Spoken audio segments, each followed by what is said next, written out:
Dacia couldn't have had a better start in life in the UK. Launched in a recession, owned by Renault, its value range really caught the buying public's imagination. As well as the Duster SUV and the Logan MCV, that's a state to you and I, and the Sandero Supermini, there's also the Sandero Stepway, a sort of cross between a sport utility vehicle and a Supermini.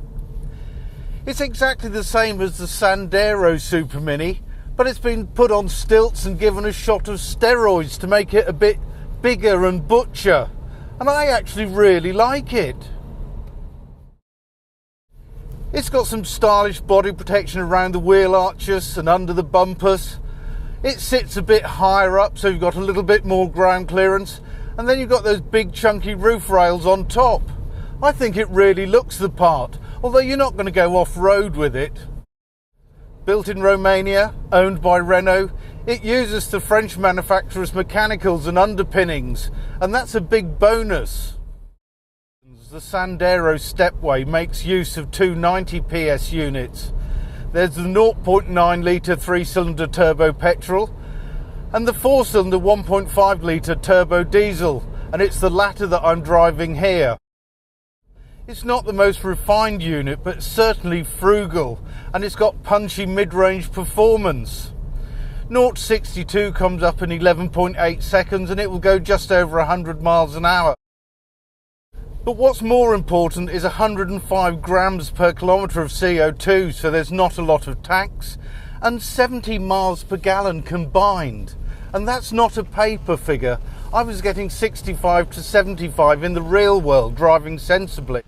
The only downside is it's got a bit of a notchy 5-speed gearbox. But with its higher ground clearance and soft suspension, the Sandero Stepway does ride quite comfortably. The downside is there's body roll through corners, and it does lean a little bit if you push it hard, but it's not that kind of vehicle. It's also a very spacious little Supermini. It's very upright and boxy, so there's plenty of space inside, good legroom in the back, provided those up front aren't basketball players, and a 320 litre boot, and that's about as good as you get in this class. Drop the 60/40 rear seat backs down and it rises to 1200. While the boot is a decent size, you need to be careful loading with that exposed paintwork.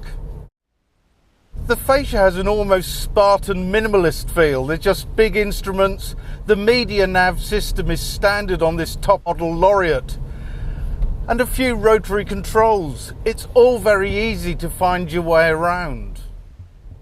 Let's not kid ourselves, the Dacias are built to a budget, and this Sandero Stepway, while it feels well screwed together, does feature a lot of hard plastic compared to a Renault.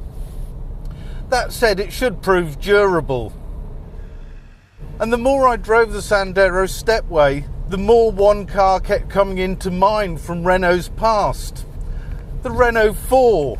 It was a very similar philosophy, a raised small car that could cope with rutted tracks, and that's very much what the Sandero Stepway is all about too.